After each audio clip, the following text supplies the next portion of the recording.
সেলিব্রেশনের moment, কারণ বহুদিন বাদে আসতে চলেছে সাইকো, যার জন্য দীর্ঘ অপেক্ষা। এবং সেই সাইকোর হাত ধরে আমার পাশে যে মানুষটা রয়েছেন, তিনি আমার মিউজিকে থাকতে বেশি ভালোবাসেন আর কি, মানে বলা যেতে পারে তিনি মিউজিক নিয়ে সাইকো। আদৌ কি তিনি সেটাকে নিজেকে মনে করেন কি করেন না, সেই প্রশ্নটাই তার কাছে করবো এবার, কারণ তার নাম এখন ভীষণভাবে পরিচিত আপনাদের কাছে, হেডশট। আর মাথা দিয়েই তো সবটা শুরু হয়। সো ওয়েলকাম, কেমন আছো? ভালো আছি, তুমি কেমন আছো? একদম ভালো আছি। এবং এই যে একটা কনভারসেশন শুরু করলাম আর কি, হেডশট, সেটা দিয়ে বলা হলো, আর সবটা তো মাথাটা দিয়েই আর কি চলতে হয়, মাথাটা দিয়ে আর কি চলতে হয়। মাথা দিয়ে তো নামটা হেডশট কেন? নামটা হেডশট কারণ আমি আগে মানে এটার গল্পটা অন্যরকম। আমি তো গেমার ছিলাম একসময়, আমি খুব গেম খেলতে পছন্দ করতাম। তো সিএস বলে একটা গেম ছিল, কাউন্টার স্ট্রাইক, ওখানে এরকম এডি এডি বুম, তো আমি ছিলাম স্নাইপার। তো এবার সেখানে আমার ক্রুতে ছিল 4 জন, এবার আমি স্নাইপার ছিলাম। তো হেডশট গুলো আমি নিতাম, তো ওখানে আমার নাম ছিল হেডশট 01। ঠিক আছে, তো ওখান থেকে ওই নামটা আমার বহু বছর ছিল, কিন্তু ওই নামটা আমার গানে কোনোদিন আমি ইউজ করতাম। তো একটা সময় হয়, একটা কম্পিটিশন হয়, সেখানে আমি এরকম জিতি। তারপর আমি নামটা ঠিক করি যে না, এবার আমার একটা নাম থাকা উচিত। তো সেটা কি, তো তখন আমি দেখি যে না, এর আগে আমার একটা অন্য নাম ছিল, সেটা আমি ব্যবহার সে আছে, সেটা আমার একটা অল্টার ইগো আর কি, মানে সিটিজি তার নাম, সে বাংলায় র্যাপ করে এবং সে তার একটা অন্য বিষয় আছে, সে এখন নেই, মানে এক্সিস্ট করে, কিন্তু আবার কখনো কখনো সে চলে যায়। তো সে একটা অল্টার ইগো, সে মাঝে মাঝে হ্যাঁ, তো সে আর নেই।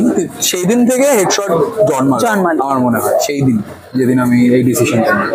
মানে ওটা মাথায় আর কি স্ট্রাইক করলো যে এটা নয় কেন। হ্যাঁ, তো তারপর থেকে ব্যাপারটা চলতে থাকে।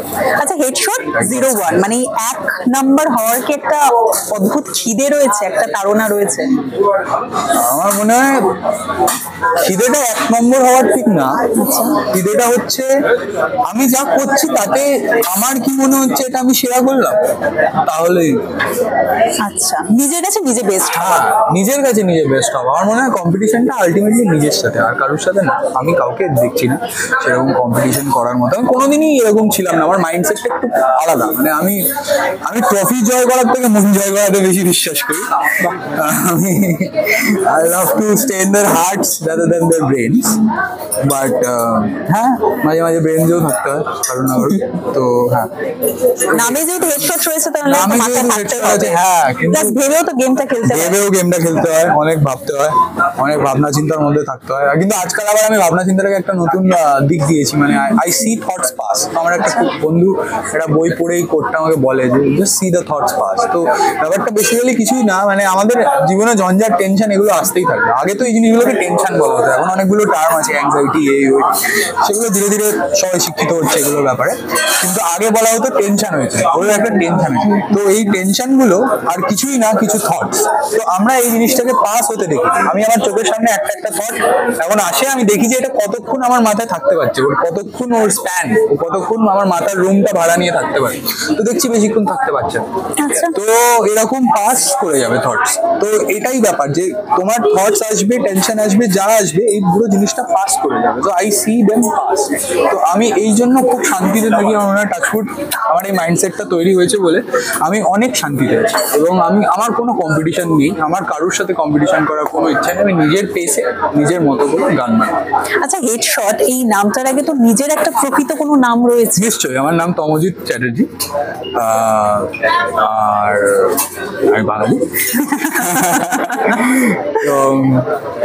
অনেকে জানে না, অনেকে জানেও।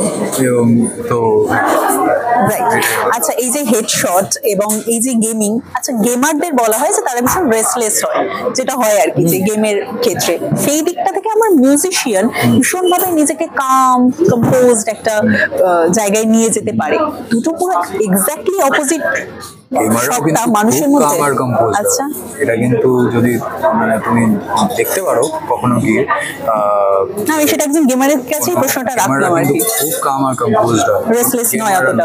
Gamer have to be patient in order to see what's going on. আমাদের মাথাটাকে কনস্ট্যান্ট চালাতে হয়, সারাক্ষণ একটা না একটা অপশন রাখতে হয় মাথায়, এটা না হলে এটা, এটা না হলে এটা, এটা না। তো আমার মনে হয় ওটা খুব মাথা ঠান্ডা না হলে হবে না।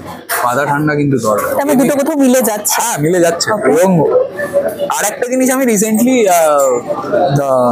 ক্র্যাক করলাম আর কি, যা বলে আর কি। আমার মনে হয় যে জিনিসটা আমি গেম খেলে এটা বুঝেছি, যে জিনিসটা আমরা খুব মন দিয়ে করি, খুব ট্রাই হার্ড করছি ব্যাপারটা করার জন্য, আচ্ছা, আর যেটা আমরা বলা হয় বারবার চেষ্টা তো করো, বাট সাবকনসিয়াসলি করো, চিল্ড ভাবে চেষ্টা করো, like you doing other 5 things.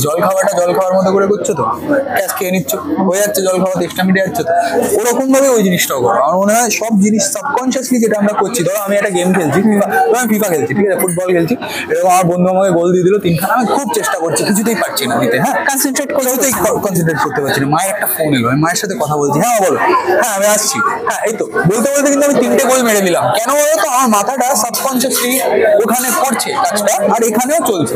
তো আমার মনে হয় যে জিনিসগুলো আমরা খুব ট্রাই হার্ড না করে জাস্ট ফ্ললেসলি করে দিই, সেই জিনিসগুলো হবেই হবে। সেই জন্য কি তুমি সাকসেসফুল হেডশট হিসেবে? আমার মনে হয় আমি মানে অনেকে বলে যে আমি স্ট্রাগল করেছি, ট্রাই হার্ড করেছি, এই করেছি, অনেক কিছু করেছি, কিন্তু আমার মনে হয় যে সেগুলোর জন্য কিন্তু আমি যেটা পেয়েছি সেটা নয়। আমার মনে হয় আমি যেটা পেয়েছি সেটা ওই সাবকনসিয়াসলি করেই পেয়েছি, এবং সেটা আমার মানে অন্য কোনো একটা বিষয়ের জন্য এসছে আমার কাছে, আমার খুব খাটার জন্য বা আমার খুব স্ট্রাগল করার জন্য যে আমার কাছে সেটা এসছে সেটা নয়। বা এটা স্বীকার করার মতো কিন্তু একটা বেশ বড় ব্যাপার, এটা আমি রিয়েলাইজ করেছি বলেই স্বীকার করতে পারছি। এবং আমার মনে হয় যে আমি নিশ্চয়ই খুব খেটেছি অনেক জিনিসের পেছনে, কিন্তু আমার মনে হয় যে অনেকে আবার বলবে যে না সেই জিনিসগুলো কিন্তু তোর কাউন্ট হয়। আমি বলছি হ্যাঁ 101% কাউন্ট হয় ইন মাই বেটারমেন্ট, বাট একটা জিনিস হয়ে যাওয়া বা তোমার জীবন পুরোপুরি ফ্লিপ হয়ে যাওয়া সেটা কিন্তু হয় না, সেটা হয় যখন হওয়ার থাকে। তো আমার মনে হয় এটা আমার ব্লেসিং, ভগবানের কাছ থেকে, মহাদেবের কাছ থেকে গ্রেটফুল আমি খুব, টু গড, টু এভরিওয়ান। আমার মা যারা আমার জন্য সারাদিন প্রে করে যাতে আমি সেফলি বাড়ি ফিরি বা ভালো থাকি, ভালো গান বানাতে পারি, অন্য শহরে ভালোভাবে থাকতে পারি। তো আমি ইমেন্সলি গ্রেটফুল সবার কাছে যারা যারা আমাকে সাহায্য করেছে আমার জার্নিতে। আর তারা না থাকলে আমার মনে হয় না আমি হতে পারতাম না, কিছুই হতে পারতাম। তমজিৎ থেকে হেডশট হওয়া একটা ফ্লিপ হয়েছে, এবং হেডশট হিসাবে এইভাবে নামটা, কারণ এখানে তো এতজন মানুষ রয়েছে, সেখান থেকে একটা নিজের পরিচিতি আলাদা করে বার করা, সেটাও কিন্তু একটা বড় স্ট্রাগল, প্লাস তুমি যেটা বলছি যে একটা ফ্লিপ হওয়ার একটা সময় আর কি, সেটা কিভাবে দেখো? আমার মনে হয় একটা কথা বলবো, আমার মনে হয় যখন কিছু তোমার করার আছে না জীবনে, মানে তুমি এটা করবে জীবনে সামনে ফিউচারে, তো তাই জন্যই তোমার ওটা স্বপ্ন আসে যে তুমি ওটা করবে। মানে আমার মনে হয় I got visions long way back. আমি স্কুলে যাওয়ার আগে মাকে বলছি মা আর 5 মিনিট ঘুমোতে দাও, আমার স্বপ্নটা কমপ্লিট হচ্ছে। আমি কি দেখছিস তুই? আমি স্টেজে অনেক লোক আর কিছু একটা হচ্ছে, দাঁড়াও না আমার কিছু একটা দেবে। আমি আবার ভাবতাম যে আবার ঘুমোতে চলে গেলে স্বপ্নটা রিজিউম করতে পারবো, সেটা পারতাম না, কিন্তু আমি এটা ভাবতাম ছোটবেলায়, এবং ভেবে মাকে বলতাম যে আমি মা 5 মিনিট আমি দেখে নিই ব্যাপারটা কি হচ্ছে। তো আমি এরকম অনেক আমার চোখে ভিজুয়ালাইজ করেছি জিনিসপত্র, আমাকে দিয়েছে নেচার এই থট গুলো, বা আমাকেই কেন দিল এই স্বপ্নটা যে আমাকে হতে হবে, তাই না? আমার মানে আরো 5 জনকে দিতে পারে, তাই না? এবার আমার মনে হয় যার মাথায় এই চিন্তা এসছে, বা যার মাথায় এই চিন্তাটা নেচার দিয়েছে বা ইউনিভার্স দিয়েছে যে তুই একদিন না একদিন এটা করবি, এটার জন্য খাট, তো তার আর কিচ্ছু করা উচিত না, তার শুধু ওটাই করা উচিত প্যাশনেটলি, এবং সে সেটার জন্যই বানানো। মানে সবাই কিছু না কিছু একটা করতে এসছে পৃথিবীতে। আমার মনে হয় তুমি জার্নালিজম করতে এসছো, খুব ভালো, আমি এসেছি গান বানাতে, বা যে যেটার ব্যাপারে প্যাশনেট, যে যে যে ব্লেসিংটা পেয়েছে ভগবানের কাছ থেকে। তো আমরা সবাই ব্লেসড, আমরা সবাই আমাদেরকে দেখছে। আমি জানি এখন পৃথিবীর সময় খুব ভালো না, হয়তো সেই দিকগুলো আমরা হয়তো এড়িয়েই যাই বেশিরভাগ সময়, যে ভালো একটা ব্যাপার চললে, কিন্তু এগুলো ভালো থাকতে গেলে হয়তো সেগুলো আমাদেরকে এড়িয়ে যেতে হয়। কিন্তু এই অবস্থাতেও মানে অনেক ভালো লোক আছে, আর্থ ফিলস লাইক আর্থ, মানে ভেরি অফেন। এবং আমার মনে হয় যত বেশি এই ফিলিংটা আসবে তত ভালো, আর্থ শুড ফিল লাইক আর্থ। আর আমার মনে হয় আবেগ খুব দরকার, ইমোশনস খুব দরকার, এবং এই জিনিসগুলোই মানুষকে মানুষ বানায়। তো যখন এই জিনিসগুলো আর নেই, তখন আমার মনে হয় এই গান বা কোনো রকম এন্টারটেনমেন্ট এই জিনিসগুলোকে কম গুরুত্ব দেওয়া, কারণ এই জিনিসগুলো তো ফিল করেই আসে, এবং যারা শোনে বা দেখে তারা তো ফিল করে না, ফিলিং খুব important. So one shouldn't stop feeling ever, আমার মনে হয়। হেডশট কি কোথাও একটা তাহলে ভীষণ আবেগতাড়িত, আবেগপ্রবণ একজন মানুষ? হেডশট হয়তো না, তমজিৎ হ্যাঁ হয়তো কোথাও, হ্যাঁ কোথাও হয়তো, হ্যাঁ।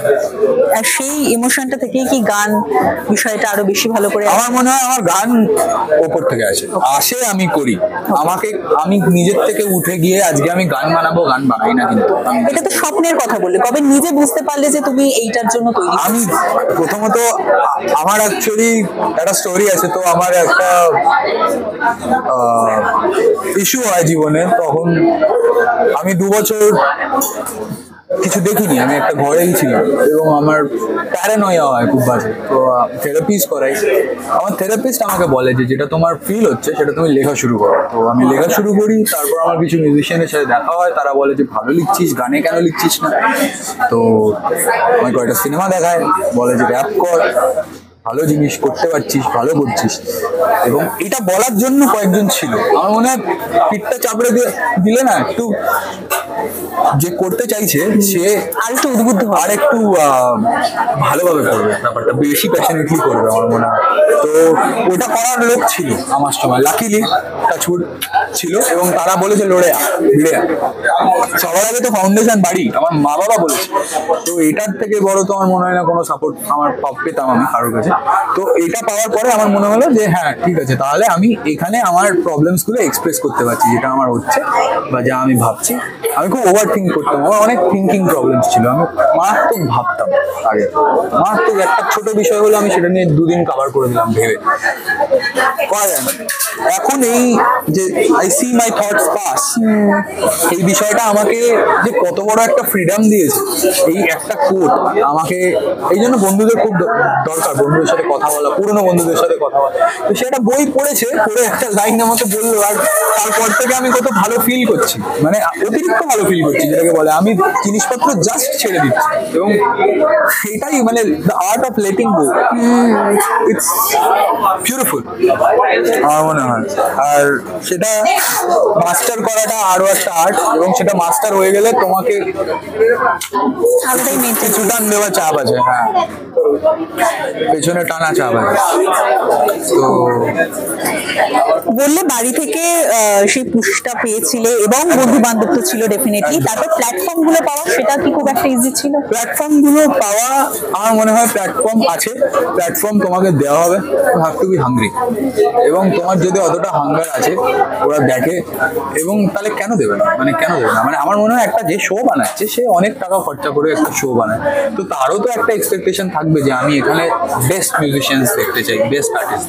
তো সে তার যখন মনে হয় সেই বিচারটা আসে যে হ্যাঁ এই জিনিসটা ডেলিভার করতে পারবে, আমার এই এতগুলো এপিসোডের এতগুলো গান সে দিতে পারবে, তাহলেই তাকে নেবে। এরকম কোনো বিষয় নেই আমার মনে হয় যেখানে না নেওয়ার কোনো ব্যাপার আছে বা না সাপোর্ট করার কোনো ব্যাপার আছে। সবটা বেশ পজিটিভলি ভাবতে সে জানে আর কি, এটা ভীষণ ভালো লাগে এই সময় দাঁড়িয়ে, কারণ আমরা তো ভীষণ পজিটিভিটি আছে, আমার মনে হয় নেগেটিভিটিতে তো বেঁচে আছি। এবার সেখানে যদি পজিটিভিটি নিয়ে না বাঁচি তাহলে আর কেন বেঁচে আছি?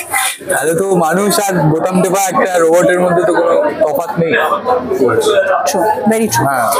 এবার একটু আমায় বলো যে তোমার ইন্সপিরেশন কে গানের ক্ষেত্রে? মাল্টিপল ইন্সপিরেশন আছে আমার, মাল্টিপল। তো শিলাদাই আমার একটা ওয়ান অফ দ্য ইন্সপিরেশন। শিলাদা কত বড় ইন্সপিরেশন আমার। শিলাদা আছে, বাংলায় রূপম ইসলাম আছে, এদেরকে আমি শুনতাম। আমি বিভৎস বাংলা রক শুনতাম, এক সময় রক শুনতাম, বাংলা শুধু না, বাংলা ইংরেজি সব রকম গান আমি খুব শুনতাম। মিউজিক আমার খুব ভালো লাগে, গান শুনতে খুব ভালো লাগে বেসিক্যালি। আই লাভ টু, মানে আমি সারাদিন হেডফোন পরে বসে আই লাভ টু লিসেন। তো লিসনার ঠিক নাও ফিল করো বোধহয় বেশি গানটাকে। লিসনার আমাকে বলে না সবাই, আমার বলে যে আমি নাকি ভালো শুনতে পারি না। আমি গান শুনতে খুব ভালো হয়, গান শুনি খুব ভালোবাসি, এবং ইন্সপিরেশন এখান থেকেই এসছে। র্যাপারদের মধ্যে থেকে আমার মনে হয় আমাকে টুপাক বলে একজন র্যাপার ছিল, টুপাক আমারু শাকুর। টুপাক বিগি, রাকিম, আগেকার যারা র্যাপার্স ছিল ওল্ড স্কুল, এবং এখনকারও অনেক র্যাপার্স আছে নতুন যাদেরকে আমি খুব শুনি। তো স্কেপটা আছে, তারপরে স্কিলি ব্যাং আছে, আরও আমি একটু আফ্রো মিউজিক শুনি, বার্না বয়কে শুনি। বার্না বয় খুব ভালো লাগে এখন কারেন্টলি। রক মিউজিকটা কিন্তু কনস্ট্যান্ট। আমার মনে হয় যে আমি রক মিউজিকটা খুব শুনি, মানে আগেও শুনতাম এখনো শুনি। হিপ হপ হয়তো পাল্টে গেছে, মানে অন্য আর্টিস্ট শুনছি, কিন্তু রকটা কনস্ট্যান্ট। তো আর উত্তেজনাটাও বেশি আমার, মানে রকে আমি একটু বেশি উত্তেজিত হয়ে উঠি। আমি যখন স্টেজে থাকি বা কোনো আর্টিস্টকে দেখি, কোনো রক স্টারকে দেখি, I love this thing. Rock ব্যাপারটা আমার খুব ভালো লাগে। রক হিপ হপ দুটোই। হিপ হপ জনরাটা তো আমার নিজস্ব জনরা, আমি সেটাতে আছি, কালচারটা পাচ্ছি রোজ, কিন্তু আমার রক স্টারের লাইফস্টাইলটাও খুব ক্রেজি। তো দুটোতেই আমার খুব আগ্রহ।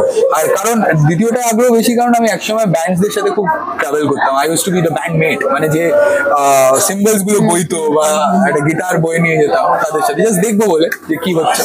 তো খুব ভালো লাগতো, খুব এনজয় করতাম এগুলো। রাইট, মানে বোঝা যাচ্ছে লাইফ আমি স্ট্রিট ইন্সপায়ার্ড।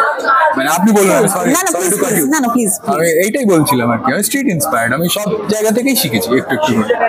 না আমি যেটা বুঝতে পারলাম যে লাইফটাকে দুর্ধর্ষ সে এনজয় করতে আপনার পারে। থেকেও শিখলাম, মানে how to convince somebody. Okay, thank you.